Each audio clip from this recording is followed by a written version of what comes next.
Madame, monsieur, bonsoir. Ah, voilà alors les choses que je n'aime pas. Voilà alors. Ça, c'est quand c'était un peu trop. Là, c'est pas. Bref.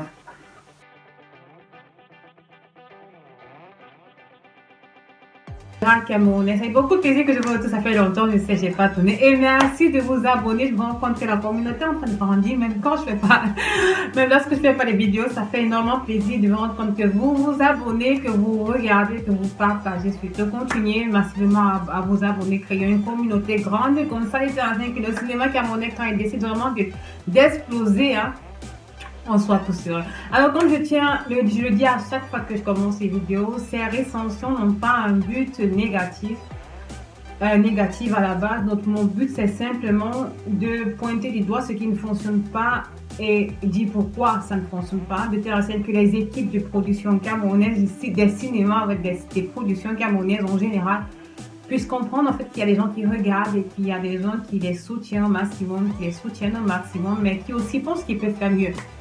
Alors pour l'instant, on est assez là. J'ai espoir que ça va arriver assez bien et qu'un jour on sera au top. Voilà, ça c'est le but de ces recensions. Alors aujourd'hui, j'ai décidé de me tourner vers une nouvelle série qui est en train qui a sa deuxième saison, hein, je pense. Oui, deuxième saison qui est à le vent en coupe en ce moment actuellement sur les réseaux sociaux et ça s'appelle Madame Monsieur.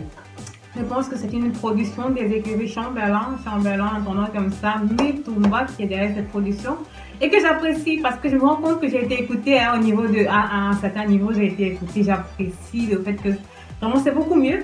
On n'est pas encore du assez bien, c'est déjà ça, hein, on est en train d'évoluer petit à petit, c'est vraiment quelque chose de, c'est bien.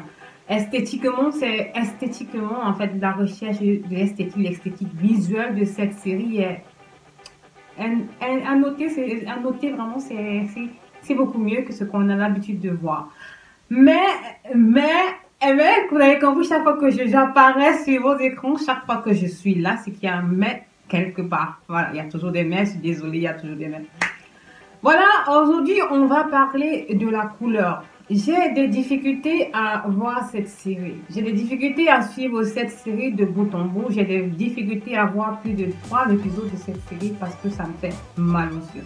Alors, qu'est-ce qui ne fonctionne pas? On va parler de la couleur, on va parler de l'étalonnage en fait parce que c'est le corps de métier dans le cinéma qui s'occupe justement de la couleur, de définir la couleur dans une production télévisée. Je tiens à rappeler que là, il ne s'agit pas en réalité, Madame et Monsieur, en réalité, n'est pas une série, c'est une soupe-opéra. Et c'est pour cela qu'au niveau des critiques, du point de vue de la production, en général, du point de vue de la production, des prises de vue, des caméras et consorts, je dirais très peu de choses en réalité parce que c'est une soupe-opéra et la soupe-opéra c'est une représentation théâtrale à la base qui est retransmise en télévision. C'est pas comme la série qui nécessite beaucoup plus de détails du point de vue de la production, beaucoup plus de détails du point de vue de comment l'histoire est racontée, du point de vue des prises de vue, du point de vue productif. Donc on va se lancer à qu'est-ce que la couleur, à quoi sert la couleur, le rôle de la couleur dans le cinéma, le rôle de la couleur dans les productions, dans les contenus cinématographiques. Et on va parler par la suite de ce qui ne fonctionne pas dans cette série. On commence.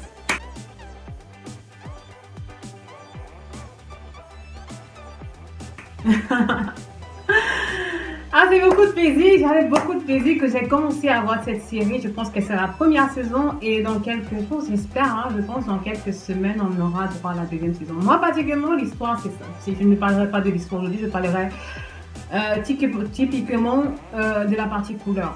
Lorsque j'ai commencé à voir cette série à la base, je me suis rendu compte d'un truc. Moi, je porte des lunettes. Je porte des lunettes parce que j'ai un durcissement de l'iris dû à certaines... dû à la luminosité du soleil, en fait, ça me détruit les yeux et non, les écrans aussi me détruisent les yeux. Donc, ce fait que je suis extrêmement sensible à l'utilisation de la couleur. Je suis extrêmement sensible aux couleurs à la base. Et beaucoup de personnes sont sensibles aux couleurs. Je tiens à dire aux couleurs et aussi aux températures des couleurs. Je tiens à dire que le sujet couleur dans le cinéma est un sujet tout à fait particulier parce qu'il est subjectif. Chacun définit la couleur en fonction de ce qu'il perçoit comme être la couleur adaptée, bien la couleur non adaptées, ou simplement chacun donne une traduction à la couleur, chacun donne une signification à chaque couleur. Dans le cinéma, l'élément couleur est composé de trois principaux parts. Nous avons le HUE, qui est la couleur en elle-même, l'essence couleur en elle-même. On aura le vert, le rouge, le bleu, le jaune. Tout ce que vous voyez comme couleur s'appelle le HUE dans le cinéma. Je vais vous donner la traduction, la signification quelque part. Et puis nous avons aussi, lorsqu'on parle de couleur, nous avons aussi la saturation qui est l'intensité. J'ai toujours mon calcul. Nous avons la saturation qui est l'intensité de la couleur. C'est-à-dire, plus c'est saturé, plus il y aura. Aux États-Unis, on a quel film qui a utilisé le monochromatisme? On a, ça s'appelle comment? On a Storm, on a Retour vers Mars. On a aussi le film avec il s'appelle comment? Ma belle. Et au Cameroun, par contre, le film a été compose le chroma cinématographique. Et lorsqu'on utilise des opposés, ce sont des deux couleurs en réalité qui sont opposées, qui sont clairement opposées, qui s'opposent, vous avez compris. Et par exemple, une couleur comme le vert et l'orangé peuvent être utilisées dans un film, hein, mais pas dans tout le film. Dans certaines séquences du film, dans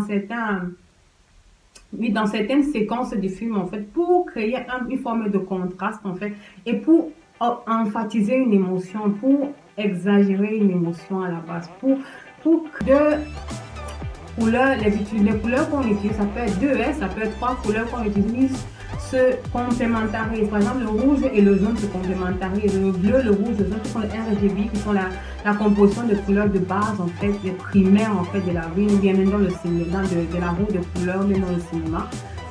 Lorsqu'ils sont complémentaires, c'est-à-dire mis ensemble, ils sont complémentaires, n'a des dosages différents, mais ils sont complémentaires, c'est-à-dire peuvent s'associer ensemble pour créer une certaine émotion, pour créer de l'harmonie. Et ce n'est pas une harmonie négative, c'est plutôt une harmonie qui va vers le positif.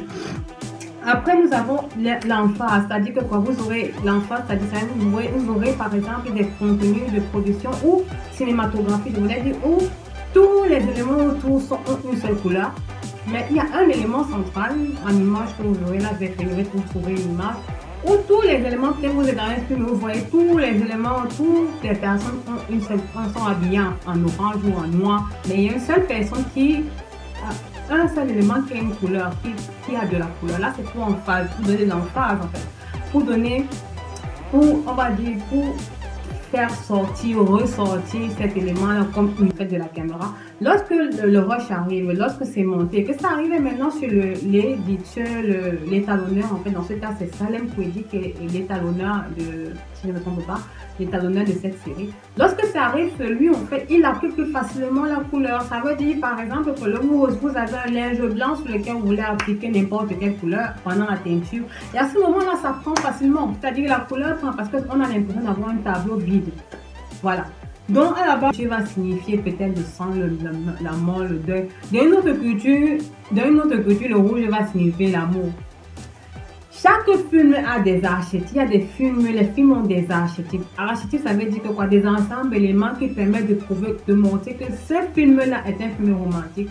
Ce film-là est un film criminel. Cette série-là, c'est une série policière. Cette série-là, c'est une série dramatique. Pourquoi? Parce qu'il y a des ensembles d'éléments qui permettent de définir cela.